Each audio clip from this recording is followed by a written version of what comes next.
où portions ta parole, que ce soit le Saint-Esprit qui parle et qu'ici, il prenne le contrôle de toute situation et éloigne, chasse de ces lieux tout esprit vindicatif, tout esprit de doute, de rébellion au nom de Jésus-Christ.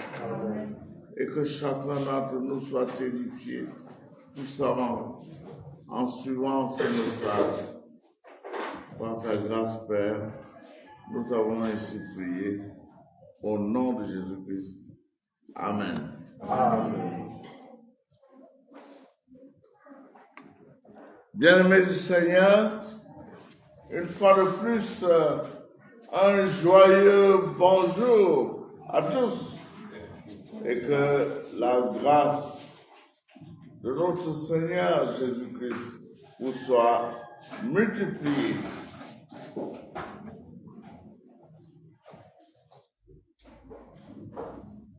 Je suis heureux de prendre la parole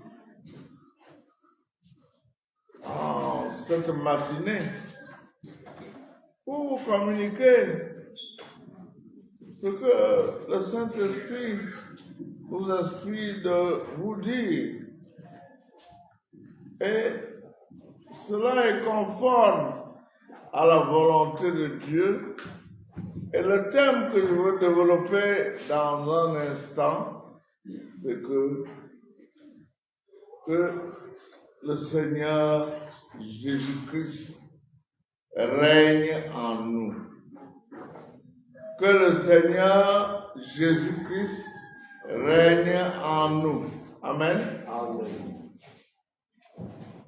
Et mathématiques, c'est-à-dire la substance de ce passage, je la puise dans la parole de Dieu.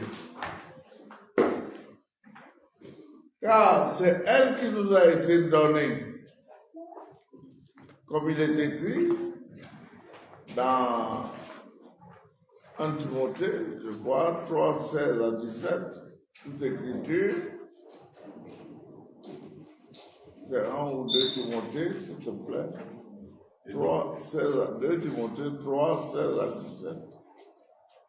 N'oublions jamais la parole de Dieu, parce que c'est elle qui reste notre source d'inspiration.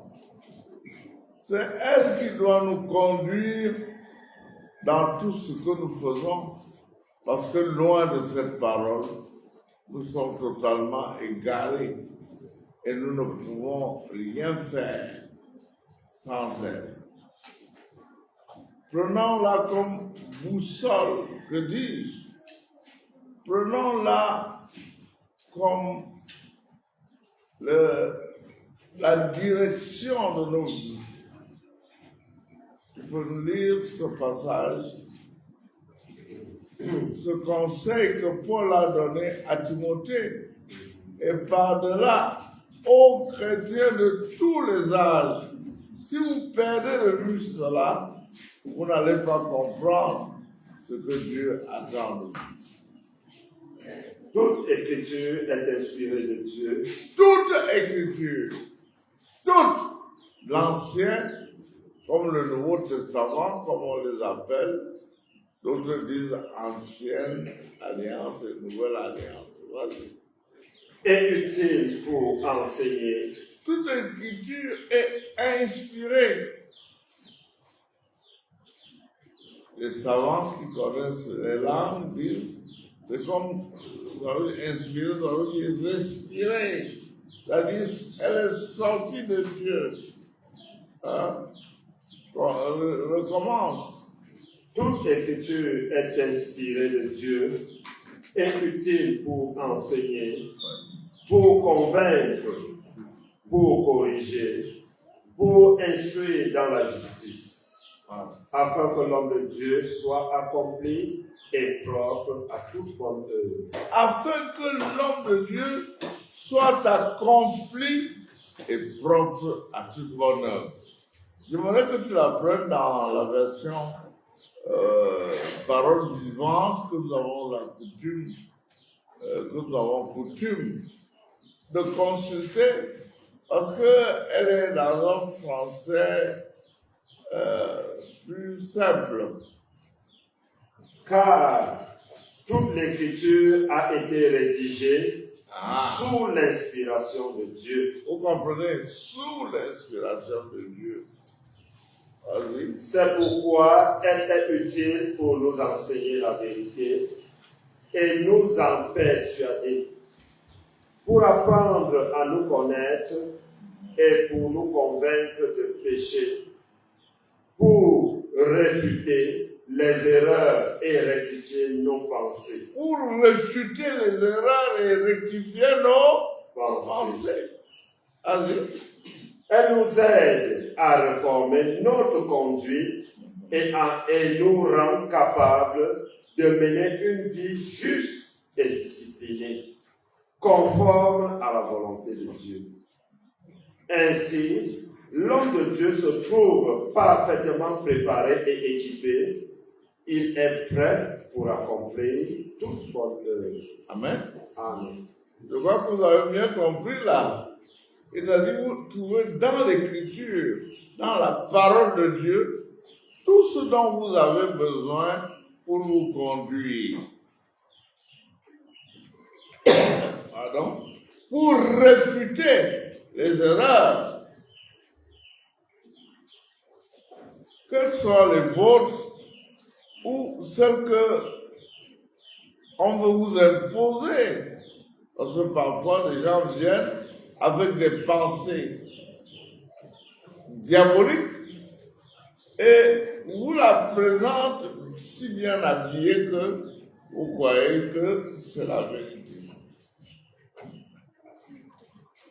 J'ai tenu à rappeler cela parce que nous allons lire aujourd'hui et commenter un peu ce que Paul nous dit dans Galates chapitre 2, versets 20 à 22. Galates chapitre 2, versets 20 à 22. Gardez en tête ce que nous avons dit là de l'Écriture. Et voyons comment nous pouvons nous conduire selon ce qui est écrit dans ce passage que nous allons lire. L'Épître de Paul aux Galates, une communauté qui avait été créée, et lorsque Paul lui écrit, cette communauté c'était un peu, quelque peu dévoyée, c'est-à-dire c'était détourné. Donc, l'apôtre Paul, comme il le fait dans 1 et 2 Corinthiens par exemple, veut redresser cette communauté, ou mieux, que la corriger et lui montrer ce qu'il y a d'important à faire lorsqu'on se réclame de Jésus-Christ. Parce que nous avons dit, je suis né de nouveau, je suis chrétien, je suis évangélique et autres. Quelle que soit la dénomination, quand tu prononces le nom de Jésus-Christ, voici ce que te dit l'Écriture à propos de ton rapport avec Jésus-Christ. Et c'est de cela que je veux beaucoup parler. Galates chapitre 2, versets 20 à 22. J'ai été crucifié avec Christ, et si je vis, ce n'est plus moi qui vis, c'est Christ qui vit en moi. Si je vis maintenant dans la chair, je vis dans la foi au Fils de Dieu, qui m'a aimé et qui s'est livré lui-même pour moi. Je ne regrette pas la grâce de Dieu, car si la justice s'obtient par la loi, Christ est donc mort en vain. Voilà. Ce que je veux que vous reteniez, c'est cette première déclaration de Paul. Il dit que j'ai été crucifié avec Christ. Déjà dans l'Épître aux Corinthiens, il a dit qu'il ne parle d'autre chose que de Christ et Christ crucifié. Amen. Amen. Donc, et nous savons de ce qu'il nous a dit précédemment que chacun d'entre nous qui a été appelé parce que la bonté de Dieu l'a poussé à la repentance et surtout parce que en étant appelé, vous acceptez que vous êtes mort avec Christ. Amen. Amen. J'ai été crucifié avec Christ. C'est-à-dire l'apôtre Paul déclare ici que lorsque Christ était sur la croix, à l'époque même, il n'était pas encore converti, comme il a été plus tard. Mais il reconnaît maintenant que la grâce de Dieu a voulu que lorsque Christ a été crucifié, il a été crucifié avec lui. C'est-à-dire, il est mort avec Christ. Et nous savons que quand Christ est mort là sur la croix, c'est quoi? C'est tous nos péchés. C'est le vieil homme et tout cela qui a été crucifié. Amen. Amen. Donc, le passé là, vicieux, qui était le vôtre, qui a été celui de Paul, a été crucifié. Et maintenant, il dit déjà cela, donc lorsqu'on est crucifié avec Christ, c'est-à-dire que lorsque tu dis, Seigneur Jésus, je t'accepte, tu acceptes que tu as été crucifié avec lui, c'est une réalité spirituelle, et que dès lors, qu'est-ce qu'il suit? De sorte que, quand tu as été crucifié avec Christ, qu'est-ce qui se passe après? Et si je vis, ce n'est plus moi qui vis, c'est Christ qui vit en moi. Et si je vis, parce que Christ est ressuscité également avec toi. Et si tu vis maintenant en Christ, hein, ce n'est plus toi qui vis.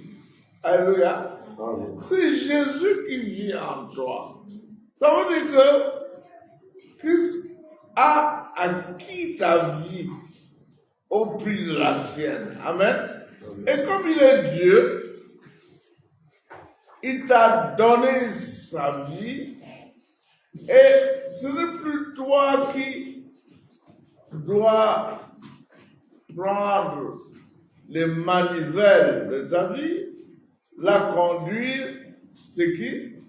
C'est Jésus qui vit en moi. Amen. Nous l'avons déjà dit sous d'autres formules, en d'autres circonstances.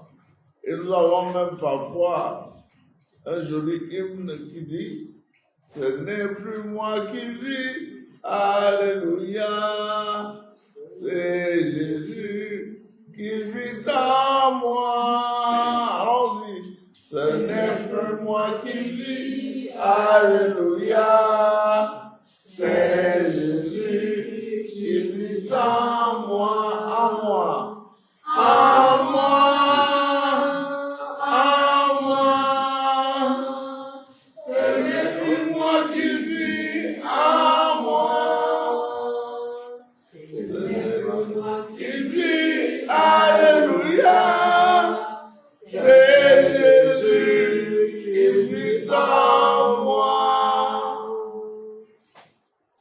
dire quoi? Ça veut dire que vous êtes un homme nouveau. Vous ne vous appartenez plus vous-même, vous appartenez à Christ et c'est lui qui règne en vous, sur vous-même, sur nous tous, et c'est lui qui doit désormais vivre à travers nous. C'est-à-dire que lorsque un chrétien se présente dans la foule de non-croyants, chers frères et sœurs, par le Saint-Esprit qu'il vous a donné, on doit voir la différence. Amen. Amen. Ça doit être totalement changé. Les principes, la manière de raisonner, le changement de pensée, le changement de paradigme de la vie, votre façon de concevoir les choses, elle doit être totalement celle de Jésus-Christ. Est-ce impossible? Que non. Puisque quand il vit en vous, c'est par le Saint-Esprit, amen, Amen. à condition que vous suiviez ce que vous dit l'Esprit de vie. À condition. Continue. Ce n'est plus moi qui dis, c'est lui. Qu'est-ce qui vit en moi? Vas-y. Si je vis maintenant dans la chair, je vis dans la foi au Fils de Dieu. Voilà. Si je vis maintenant dans la chair, pour les réalistes, nous sommes encore dans la chair. La manifestation surnaturelle de ce que nous serons n'a pas encore eu lieu. C'est quoi? Qu'est-ce qui se passe? Si je vis maintenant, continue. Si je vis dans la foi, si je vis maintenant dans la chair, je vis dans la foi au Fils de Dieu, qui m'a aimé et qui s'est livré lui-même pour moi. Voilà. Je vis dans la foi. Le Christ a fait quoi? Il s'est livré. Vous imaginez? Moi, je ne sais pas qui peut accepter d'aller en prison pour un autre. On a vu peut-être des choses comme ça. Mais c'est livré pour toi. Avec la mort ignominieuse, honteuse qu'il a connue. C'est-à-dire, le don du Christ a été tellement merveilleux que il a pris toutes tes saletés, toutes tes iniquités, tous tes mensonges, tes fornications, tes adultères, tes meurtres, tes crimes. C'est ça qu'on a pris, il s'est livré. Il a dit, prenez-moi à sa place, moi je prends toutes ces saletés. Il faut arriver à comprendre cette substance. Cela n'est plus de votre ressort. Amen. Amen. C'est pour ça que sans cesse aussi, nous rappelons que une fois que vous êtes repentis, ne vous culpabilisez pas. Parce que d'autres gens disent, je ne me pardonnerai jamais, j'avais cette habitude. C'est l'erreur que j'ai faite. Est-ce que tu ne crois pas en Jésus-Christ? Hein? On dit qu'il s'est livré pour toi. Prenons un peu la parole vivante pour que nous faisions une première récapitulation en français dit moderne, parce que la version parole vivante fonctionne comme une version amplifiée. Elle transcrit les Saintes Écritures, explique autant que possible Elle a été traduite ou bien composée par Alfred Kiel, n'est-ce pas? Je crois qu'il est dans le repos de Dieu maintenant. Et toute son équipe, lis-nous cela. Et si je continue à vivre, ce n'est plus mon ancien moi qui continue à vivre. Allez. C'est le Christ vivant qui agit et reproduit sa vie en moi. Amen. Amen. Vous saisissez la substance. C'est-à-dire, lorsqu'on vous voit, il faut qu'on voit Christ. Parce qu'il reproduit sa vie en vous. Sa vie de sainteté. Et nous allons hier. Le reste de mon existence sur terre est une vie vécue dans la foi au Fils de Dieu, qui m'a aimé jusqu'à mourir pour moi à ma place. Voilà. Jusqu'à mourir pour moi. Et pourquoi il a fait? Parce qu'il vous a aimé. Parce qu'il sait que vous ne pouviez même pas lui rendre ça. Mais il vous a tellement aimé. Et c'est toute la dynamique de Jean 3,16.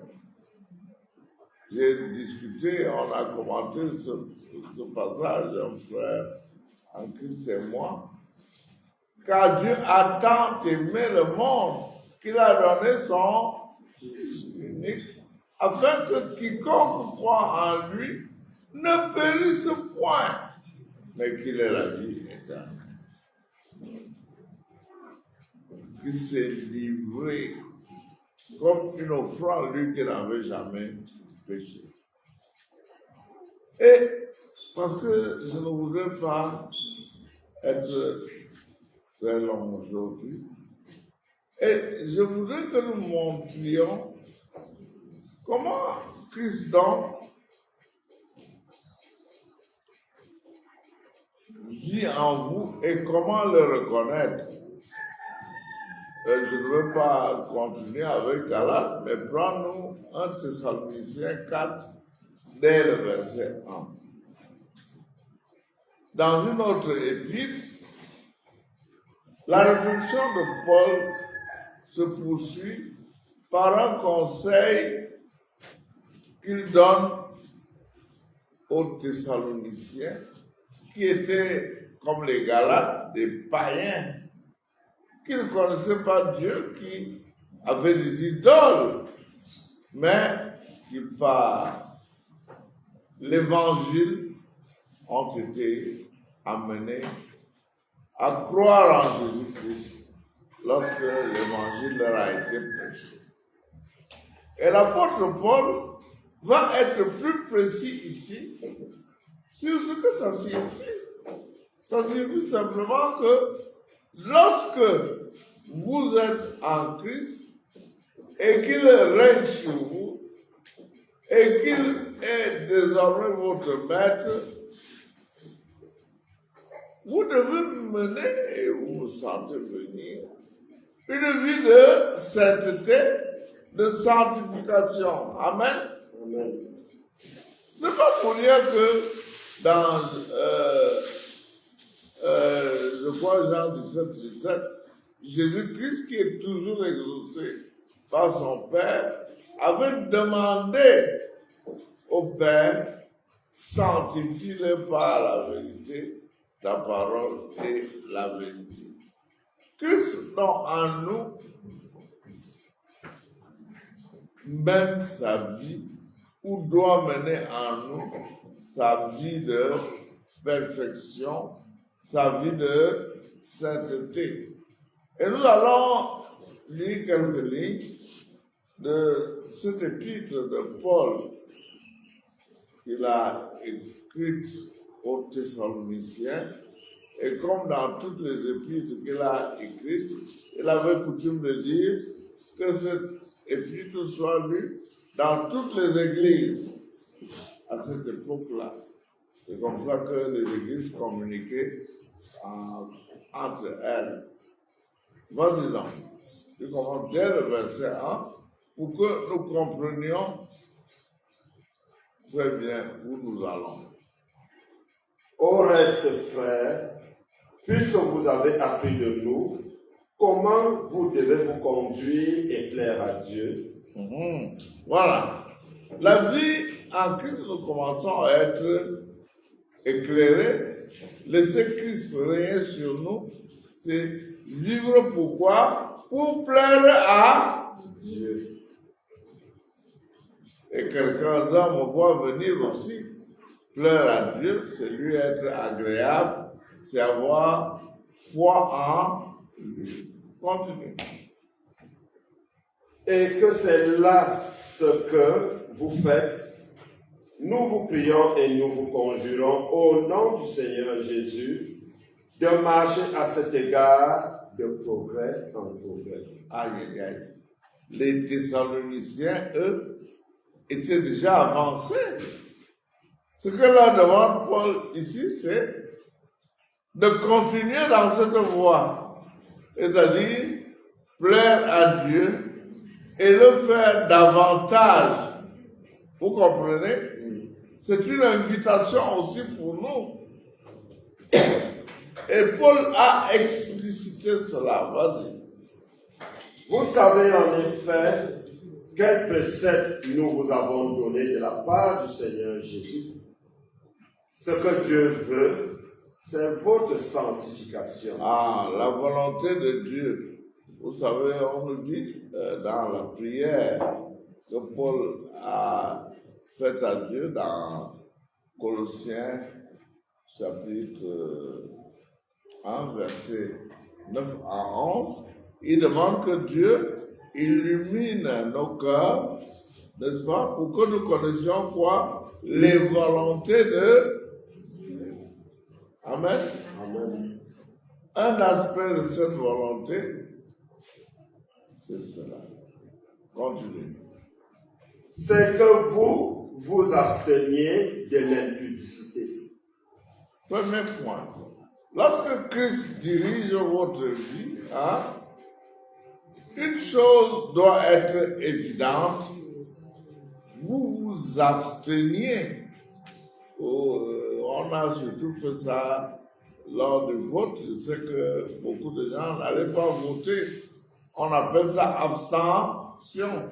Vous êtes écrit sur une liste, mais vous ne votez pas. Faites la même chose sur le plan spirituel.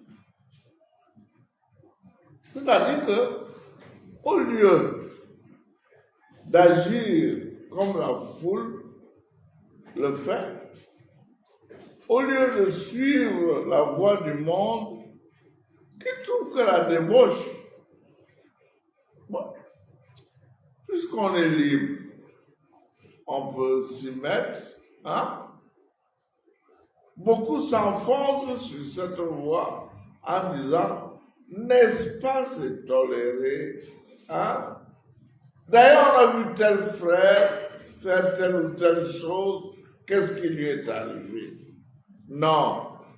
Paul est impératif, il dit, abstenez-vous de l'impudicité ou des bouches. Il dit parallèlement sur la version parole vivante. Parce qu'on va voir, parce qu'on dit sanctification. On a un beau mot, n'est-ce pas? Mais la vie de sanctification, holiness, comme dit l'anglais, est caractérisée par plusieurs choses, dont l'abstinence par rapport à la sanctification. Abstinence, c'est que on évite cela. Et quand on dit on évite, est-ce qu'on s'approche encore de là? Non. On n'accepte même plus de s'approcher de ceux qui font de telles choses. Oui, dis un peu la première, dis la parole. Enfin, chers frères, puisque vous avez appris de nous comment vous devez vous comporter pour mener une vie agréable à Dieu, nous voudrions vous prier, oui, vous supplier au nom du Seigneur et dans la communion avec lui, de suivre minutieusement les instructions que nous vous avons transmises. Vous le faites déjà, vous cherchez à plaire à Dieu, vous êtes sur le bon chemin. Vous êtes sur le bon chemin. Continuez. Mais allez de l'avant, de progrès en progrès, afin d'approcher de plus en plus de la perfection. Voilà. C'est-à-dire que si vous voulez que Christ vive en vous, le meilleur test, c'est que vous allez de progrès en progrès dans ce qui vous a été enseigné et ne plus retourner en arrière. Continue. Vous connaissez les règles et les préceptes que nous vous avons donnés de la Vous les part connaissez déjà. de notre Seigneur. Oui. Dieu veut que vous lui apparteniez entièrement. Voilà. Quelle est la volonté de Dieu? Que vous soyez sa propriété. Amen. Amen. Pas de partage. Je vous en prie. Souvent, je veux me surprendre à plaire à la famille ou à certains amis. Non, je ne suis plus là-bas. Et je demande pardon. Hein? Nous devons le faire. Nous appartenons à Dieu. Nous appartenons, nous sommes morts à nous-mêmes et nous avons été acquis par Dieu. Vous voyez que dans toutes les épîtres de Paul, il ne fait que raconter cela. Ce n'est donc pas une redite pour moi, mais une autre façon de mieux expliquer ce que vous connaissez. Continuez. Il attend de vous une vie sainte, consacrée à son service. Oui. Cela veut dire, en premier lieu, que vous vous teniez éloigné de toute immoralité. Voilà. En français moderne, hein? Donc c'est ça, toute immoralité, qu'elle soit sexuelle. La débauche n'est pas seulement sexuelle, hein?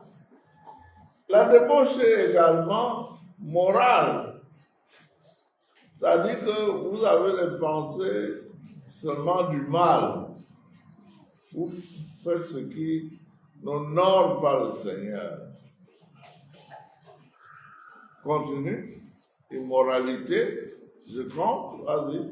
Évitez toute licence dans le domaine sexuel. Éviter, il explique, entre autres, ce que ça veut dire. Toute licence, c'est-à-dire, quand on dit le mot licence en français, c'est pas le mot diplôme de l'université là. C'est-à-dire que toute liberté non contrôlée, en fait, qui n'est même plus la liberté, ça devient le libertinage. Et vous faites ce que vous voulez et vous en foutez de tout le monde. Vas-y. N'ayez rien à faire avec de tels dérèglements. Voilà. Que chacun de vous sache gagner une parfaite maîtrise de son corps pour le respecter et le conserver dans la pureté et dans la sainteté. Parfaite maîtrise du corps.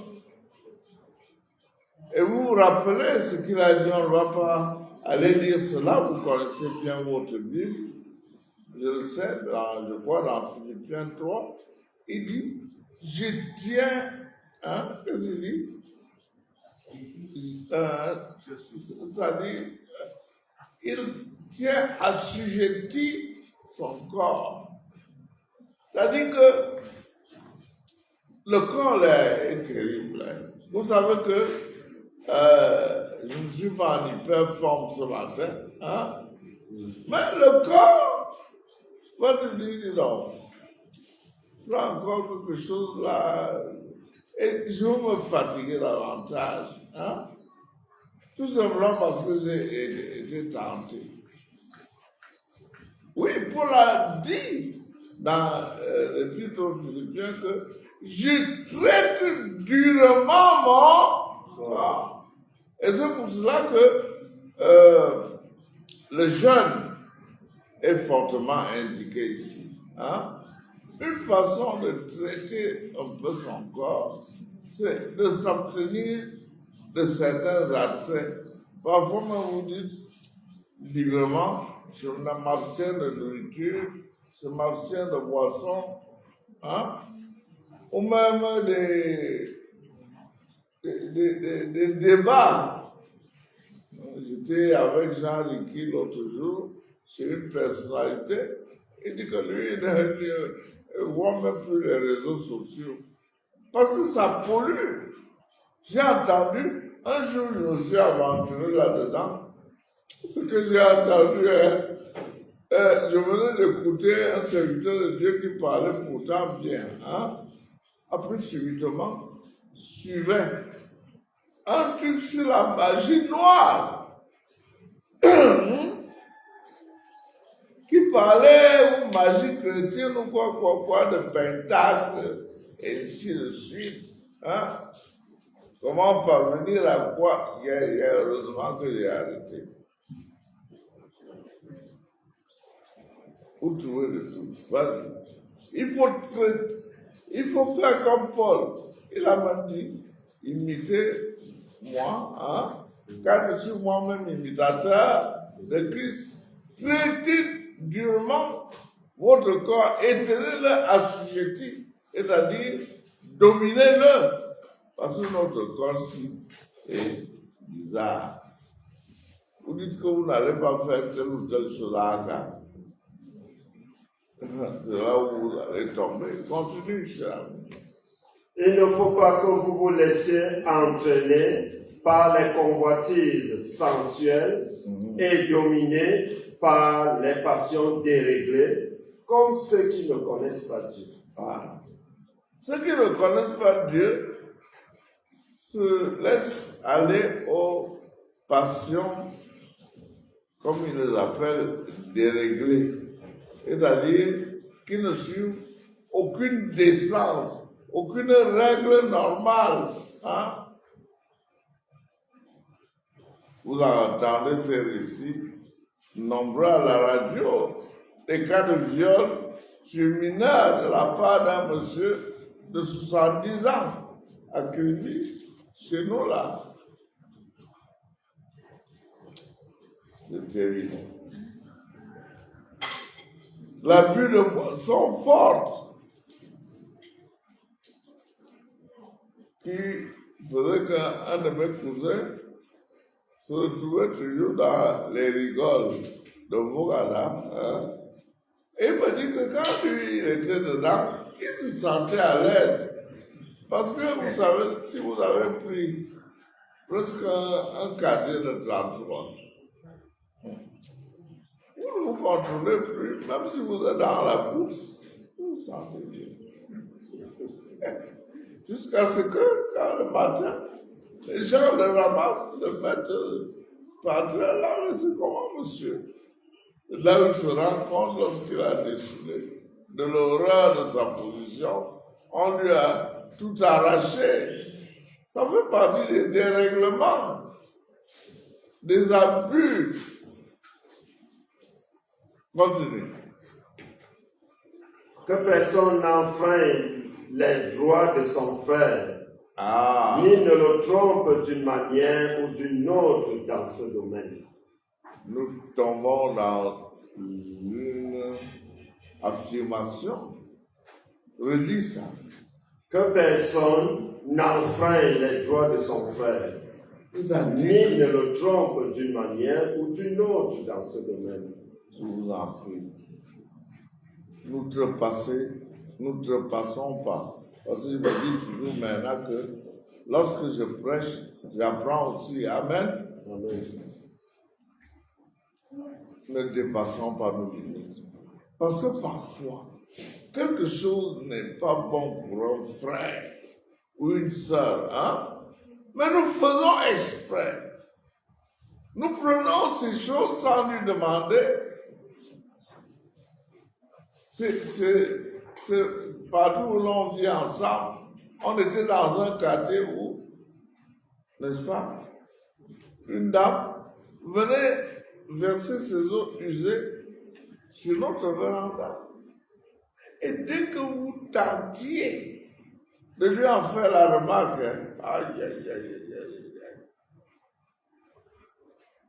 Il dit que vous pensez que quoi? Parce que votre femme, c'est Madame Tchangadelfi. Comme ça qu'elle appelait notre sœur éternelle qui nous a devancé. Elle a dit que c'était pour provoquer ma femme. À l'époque, on avait un grand ministre que d'autres ont connu, Tchangadelfi. Donc, elle dit que bon, que quoi? Alors, la rigole est commune. Mais je dis non, madame, vous avez versé sur notre véranda que nous venions de balayer. Et un truc pestilentiel. Imaginez que vous venez de laver les macarons dont les boyaux sont un peu pourris, là, les blanchis. Et vous jetez ça sur la véranda de quelqu'un.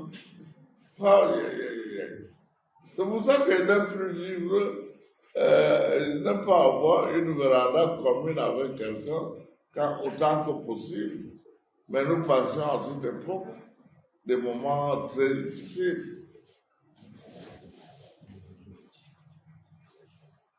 Et d'autres outrepassent les droits des autres en leur retenant ce qui leur doit. Continue.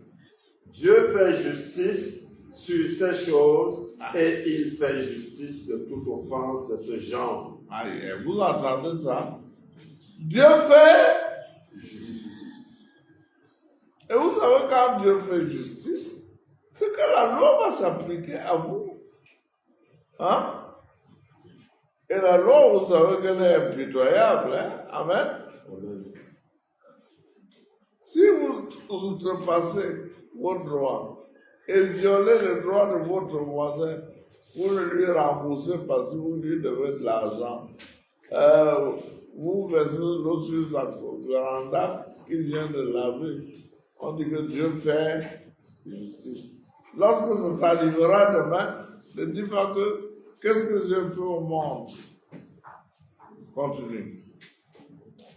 Car Dieu ne nous a pas appelés à être ses enfants pour nous laisser mener une vie désordonnée. Et il nous a donné à des pratiques dégradantes. Voilà. Il nous veut purs et saints comme lui. Voilà. Voilà tout l'essence de la sainteté, de la sanctification. Vous comprenez? Ne menons plus de vie désordonnée. On le sent, même les païens voient ça. Les gens non convertis voient que le monsieur là, il a une vie déréglée. C'est-à-dire, si vous êtes un papa, vous sortez de votre maison le matin, vous rentrez à 1h du matin, et c'est quotidien. Et tout le voisin vous entend frapper à la fenêtre de votre dame là. Et quand il tarde à vous ouvrir, vous faites un vacarme terrible. Et les enfants entendent. Non. Dieu veut une vie d'ordre. Hein?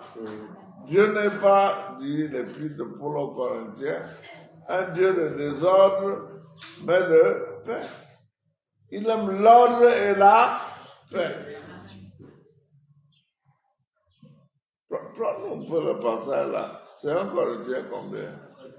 Hein? 11:33. Prends-nous ça. Dieu aime l'ordre, hein? Vous l'entendez? Et la discipline. Que ce soit à la maison, que ce soit dans un lieu public.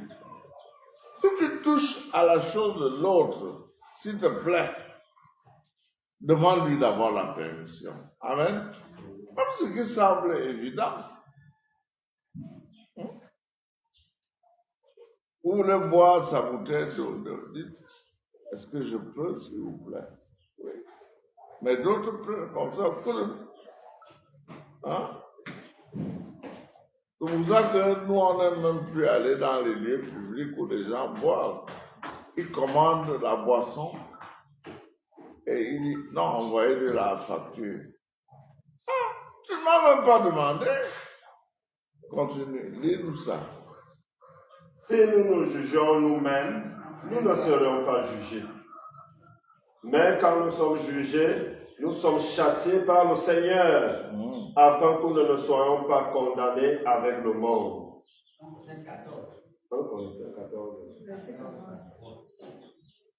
1 Corinthiens combien? 14:33, s'il te plaît. Ok. Merci de me Car Dieu n'est pas un Dieu de désordre, oui, mais de paix, comme dans toutes les églises des saints. Voilà.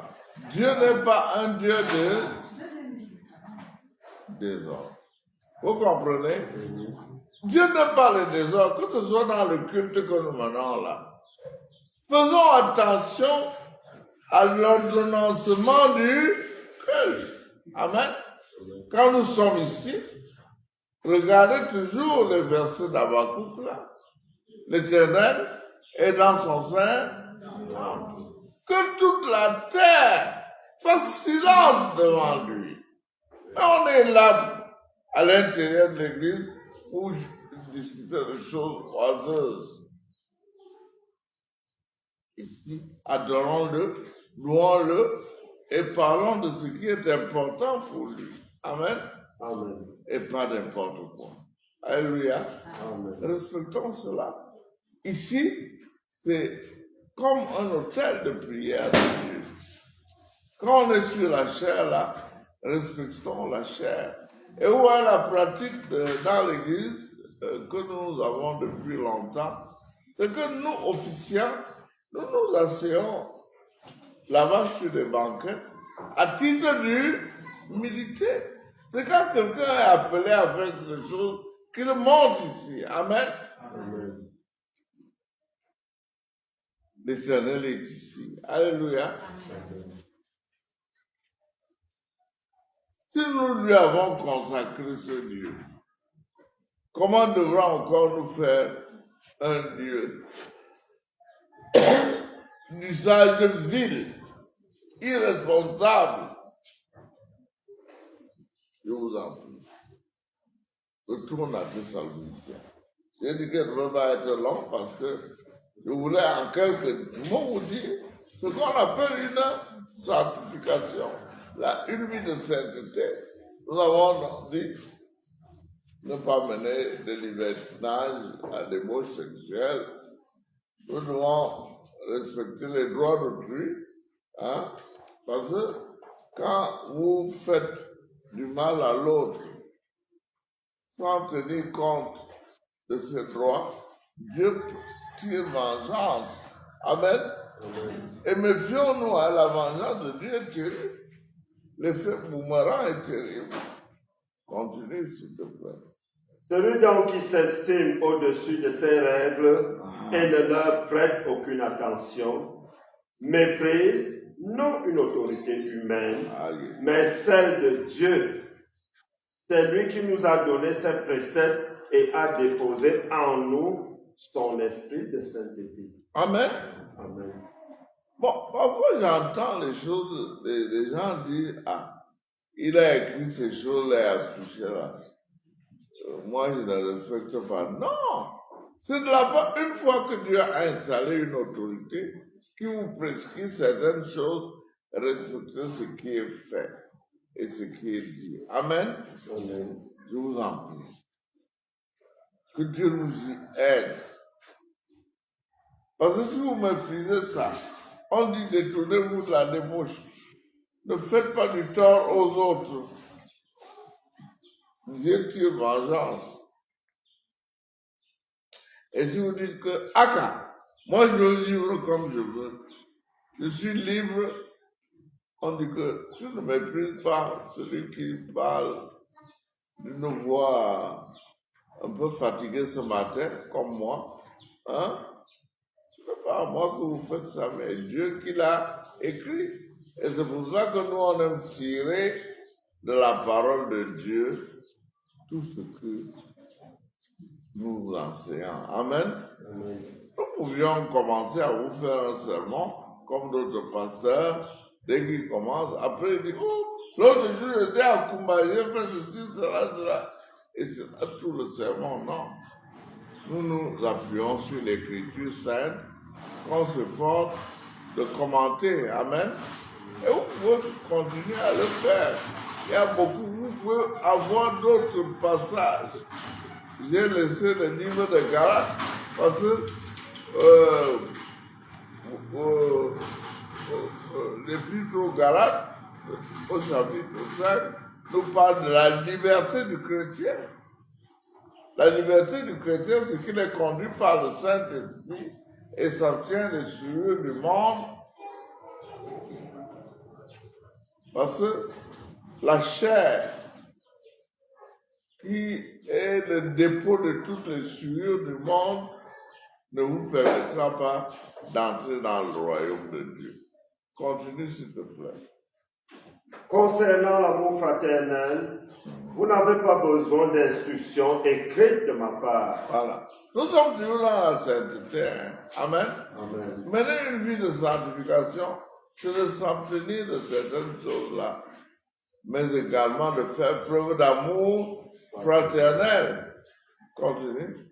Car Dieu vous a enseigné lui-même à vous aimer mutuellement. Ah.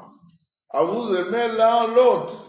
C'est-à-dire porter la même affection dont vous faites de vous-même, la porter sur le frère.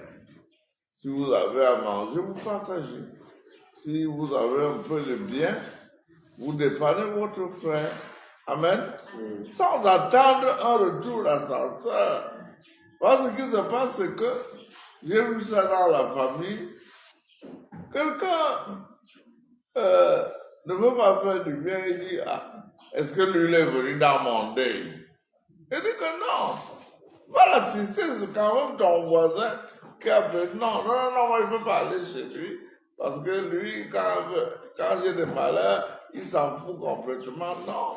C'est justement là qu'il faut lui démontrer le contraire. Vas-y. Car Dieu vous a enseigné lui-même à vous aimer mutuellement. Ouais. Vous le démontrez par votre conduite. Vous avez étendu votre affection à tous les frères de la Macédoine. Voilà. Nous voudrions simplement vous inviter, frères, à faire de nouveaux progrès aussi sur ce point. Voilà. Que votre amour croisse et s'étende encore davantage. Amen. Amen. Si vous avez appris à aimer l'autre, il faut faire davantage. Ne soyez pas fatigués. Vous savez que la parole de Dieu nous dit quoi? C'est par la persévérance que nous serons sauvés. Celui qui persévère jusqu'à la fin sera sauvé. D'autres disent que non, on m'a trop pressé, je ne suis pas une orange. Parce que les gens veulent profiter de moi. Oui, faites-leur du bien. Même si vous insultent. Amen. C'est ça que nous apprend Matthieu chapitre 5. Les paroles même de Christ à partir du verset 43 à 48. Il nous dit même que aimez même vos ennemis. C'est-à-dire que quand il déteste, il faut prier pour lui, pour qu'il change de comportement. S'il a faim, donne lui à manger. Ce sont les charbons ardents que tu mets sur la tête. Mais ne dites pas, lui ne me fait jamais cela. S'il vous plaît, agissons avec amour. Continue de à quel verset? Vas-y, continue. Mettez votre point d'honneur à mener une vie paisible et tranquille. Efforcez-vous de conserver en toutes circonstances le calme et la sérénité. Voilà. Menons une vie paisible et tranquille. C'est-à-dire, la parole de Dieu nous invite. Et vous avez vu parmi les premières bénédictions du Christ dans Matthieu chapitre 5, il dit que heureux ceux qui cherchent la paix. Vous êtes fils de Dieu, si vous recherchez la paix avec tous. Même quand quelqu'un, un voisin vindicatif, le mot vindicatif, c'est vu qu'il cherche des histoires tout le temps. Vous essayez de ne pas lui répondre du tac au tac. Sinon, c'est ça le feu que vous aurez allumé. Continue. Tu vas arrêter au verset 15. De vous occuper chacun de ses propres affaires. Aïe, aïe, aïe. De faire face à vos devoirs professionnels et de gagner votre vie par le travail de vos mains. Occupez-vous de vos propres affaires. Un auteur, Jérôme K. Jérôme, un auteur anglais qui a le sens de l'humour, il dit que le nez a été créé pour humer les bonnes choses. Hein? Mais il y a une catégorie de gens qui passent le temps à mettre leur nez dans les affaires d'autrui. Il y a des gens qui passent le temps, on dit dans ma langue, à foudou, et ça m'aime. C'est-à-dire que vraiment, les cancans, c'est lui. Hein? Le Congo, ça, c'est lui. Oh, est-ce que vous savez ce que telle autre a fait? Il peut même passer. C'est-à-dire que il va gâter votre nom ici, au quartier, partout. Oh, tel autre, il est invivable. Pourquoi vous ne vous occupez pas de vos affaires? Vous allez prospérer dans ce que vous faites. Amen. Amen. On continue. C'est bien ce que nous vous avions déjà recommandé. Et que chacun travaille de sa main. Autant que possible. Je sais que la vie est dure. Mais faites ce que vous pouvez pour que votre vie soit une vie aisée pour vous et votre famille. Amen. Amen. Ouais. Mon petit frère, mes petits frères, quand papa était en difficulté, pour payer leur scolarité, puisque mon oncle maternel lui s'occupait de la mienne, eux, toutes les vacances, ils tendaient les pièges. Bon, ils vendaient les rapalmis à évêque en venait d'être créé là dans les années 75-80. Alors, un rapalmiste que nous on achète au village à 250, à évêque on vous l'achète à 1500 parce que il y avait besoin d'argent. D'autres faisaient des choses les plus, que l'on peut penser les plus basses. Mais ils y arrivaient. Et à la rentrée, chacun avait 50 000 ou 75 000. Il allait d'abord s'acheter une paire de patogas. Il y avait des chaussures là, qu'on appelait patogas, c'était à la mode. Hein? Ou bien il fait un pantalon patte d'éléphant à sa taille. Continue. Ainsi, Oui. vous vous mettrez à l'abri du besoin et vous ne serez à charge à personne. Au contraire, vous resterez indépendant de tous. Une telle conduite commandera le respect des gens du dehors. Elle vous vaudra l'estime et la confiance de ceux qui ne sont pas des nôtres. C'est-à-dire des païens et même des gens de l'intérieur. C'est-à-dire autant que possible, sauf handicap majeur, vraiment, essayez de permettre que votre vie soit une vie aisée. C'est mes enfants là qui m'empêchent tout le temps d'aller au village faire les champs. Ils disent qu'ils vont m'aider, mais après, ils oublient. Mais je veux aller, hein. Je vais prendre certains d'entre vous. Je veux planter l'arachide, le manioc. Le manioc rapporte chez nous. Amen. Amen. Un beau bolon comme bâton de manioc coûte maintenant 150 ou 200 au village. Parce qu'on a les orpailleurs qui sont dans mon village. Là. Ils mangent, dès qu'on leur donne les 10 ou 15 000 là, casier de bière, et puis cuillerée de haricots à 100 francs, une cuillerée, hein, avec un bâton de manioc de 150 ou 200. Je vous dis que si vous avez des mains pour faire la culture, moi je me ferai aider, mais je veux coordonner, vous allez gagner énormément d'argent. Ceux qui ont été dans mon village savent ça. Il y a une fille là maintenant, elle n'hésite même pas, si vous voulez 200 000, elle vous prête. Elle se prépare à manger, Dallas, elle vend quelques poissons, elle fait les champs, elle cultive le plantain. Elle s'est fait une vie. Elle a fait même des études à ses enfants à l'université. Parce que la nourriture rapporte chez moi. Et très peu de gens sont tellement dans les tout petits métiers là, orpailleur, ou bien va changer,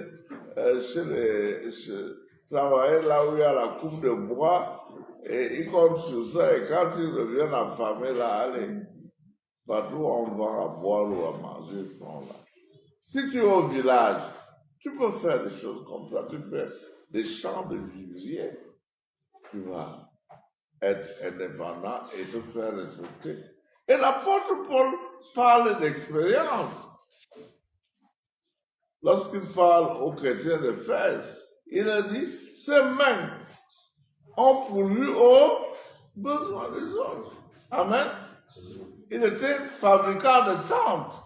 C'est pour ça qu'il s'entendait beaucoup avec Prisca, Priscille et Aquilas, qui avaient le même métier, on fabriquait les tentes.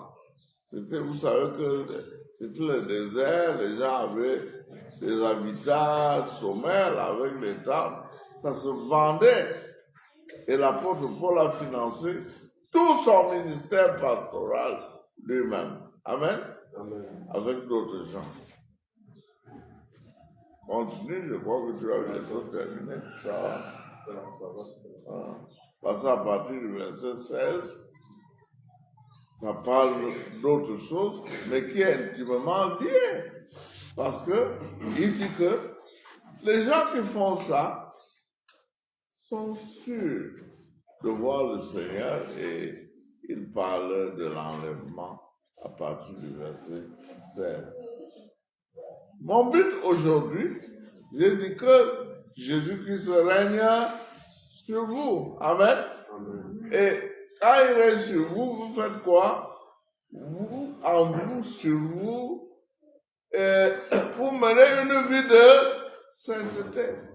Et c'est cette vie de sainteté que je vous ai décrite très brièvement. Amen. Amen. Quand nous avons de tels exemples, suivons-les. Ne nous écartons plus de cela. Et Jésus-Christ nous approuvera. Hein? C'est pour cela qu'il dit les choses là. Prends Jean, on termine par là. Chapitre 14, à partir du verset 1. Quand vous entendez Jésus dire celui qui demeure en moi et en qui je demeure, il veut parler de ça. Il a dit que si vous avez été crucifié avec lui, c'est lui qui est votre maître. Hein? Et il vous envoie le Saint-Esprit pour vous diriger, et votre vie sera une vie de miracle. Jean 14 à partir du verset 20. En ce jour-là, vous connaîtrez que je suis en mon Père, que vous êtes en moi et que je suis en vous. Non, prends à partir du verset 15. On va lire jusqu'au verset 27. Si vous m'aimez, gardez mes commandements. Amen. Amen. Si vous êtes en Christ, observez ce qu'il vous dit de faire. Amen. Amen. Ça veut dire qu'il veut sentir une telle intimité avec vous que si vous faites ce que Jésus dit, vous êtes bénis par lui, vous êtes conduits par lui. Continuez.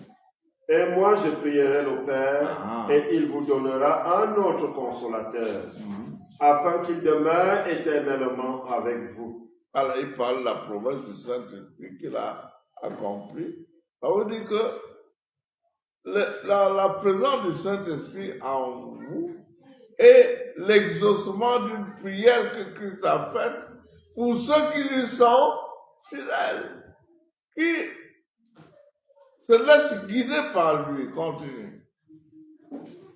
L'esprit de vérité que le monde ne peut recevoir, Parce parce que qu'il le monde ne est le voit rebelle. point Voilà. et ne le connaît point. Voilà. Mais vous, vous le connaissez, car il demeure avec vous et il sera en vous. Je ne vous laisserai pas orphelin, je viendrai à vous. Encore un peu de temps et le monde ne me verra plus. Mais vous, vous me verrez, car je vis et vous vivrez aussi. Alors, vous comprenez très bien. Il a dit, encore un peu de temps, et vous me verrez. Parce que, une manière même de voir Christ, c'est de savoir que le Saint-Esprit est en vous. Amen. Amen. Et il vit éternellement en vous. Donc, Christ n'est pas loin de vous. Continuez. En ce jour-là, vous connaîtrez que je suis en mon Père, que vous êtes en moi et que je suis en vous. Celui qui a mes commandements et qui les garde, c'est celui-là qui m'aime. Et celui qui m'aime sera aimé de mon Père. Aïe. Je l'aimerai et je me ferai connaître à lui. Jude, non pas l'Iscariote, lui dit, Seigneur, d'où vient que tu te feras connaître à nous et non au monde? Jésus lui répondit, si quelqu'un m'aime, il gardera ma parole et mon Père l'aimera. Nous viendrons à lui et nous ferons notre demeure chez lui. Sublime bénédiction. Amen. Amen. Et vous savez que nous sommes le temple de Dieu. Alléluia. Amen. Nous sommes le temple de Dieu puisque le Saint-Esprit est en nous. Et le Saint-Esprit, c'est le Fils et le Père en nous. Amen. Imaginez un seul instant et croyez-le, papa, notre pasteur général, nous parle beaucoup de la foi. Croyez que Christ est en vous. Amen. Ne pas du baratin. Si vous avez cette foi-là, mon frère, ma soeur, mon fils, ma fille, vous serez inébranlable. Continue. Celui qui ne m'aime pas ne garde pas mes paroles. Et la parole que vous entendez n'est pas de moi, mais du Père qui m'a envoyé. Je vous ai dit ces choses pendant que je demeure avec vous. Mais le Consolateur, l'Esprit Saint que le Père enverra en mon nom, vous enseignera toutes choses et vous rappellera tout ce que je vous ai dit. C'est merveilleux, hein? C'est-à-dire que dès lors que vous savez que Christ vit en vous, si vous avez oublié les enseignements, vous allez voir que comme ce jour de sabbat, Dieu m'a inspiré de vous dire que vous avez été crucifiés avec Christ. Et dès lors, ce n'est plus vous qui vivez, hein? C'est Christ qui vit en vous. C'est lui qui vous conduit. C'est lui qui résout vos problèmes. Amen. Amen. Ayez foi en cela. Parce que des fois, nous débattons comme des animaux pris au piège. Non. Quand ça va mal, criez à votre Dieu. Amen. Fais-moi grâce, Père. Fais-moi justice. Comme David disait, rends-moi justice et défends-moi contre mes adversaires nombreux. Hein? Et il avait toujours un exaucement. Continue. Je vous laisse la paix. Voilà. Je vous laisse la paix. Je vous donne ma paix. Je ne vous donne pas comme le monde donne, que votre cœur ne se trouble point et ne s'alarme point. Amen. Amen. Si Christ est en vous, s'il règne sur vous et en vous, hein, vous avez la paix véritable. Et il précise, hein, je ne vous donne pas ma paix comme le monde la donne. La paix du monde, c'est quoi? la paix imposée par les armes. Les Romains appelaient ça Pax Romana, la paix romaine. Ça veut dire que, parce qu'ils ont des armes, hein, ils ont, ouais, non, on est en paix, parce que quelqu'un tient, il sait que vous ne pouvez pas bouger puisqu'il tient le fusil pointé sur vous. Là, il est. Et vous êtes en paix, vous dites que si elle m'amuse là, hein, c'est moi qui parle. Ce n'est pas ça. La paix du Christ est une paix éternelle. Hein. Le fait qu'il demeure en vous vous assure une paix sans fin. Et c'est pour cela qu'il dit, comme il a dit au début du chapitre 14, que votre cœur ne se trouble point et ne s'alarme point. Quand Christ vit en vous, vous vivez dans la parfaite paix de Dieu. Alléluia. Vous n'êtes plus affolés. Malgré les contingences, hein, vous savez que le Christ lui-même prend contrôle de toutes choses. Vous avez foi en cela. Et vous savez que la chose qui se passe, comme dit l'épître de Paul au Romains 8, vers 8, toute chose concourt au bien de ceux qui aiment Dieu. Toute chose. Même si apparemment c'est tohu, hein, chaos et confusion, mais ça va arranger pour vous. Que la paix du Christ soit avec vous, alors qu'il règne en vous. Au nom de Jésus. Amen. Amen.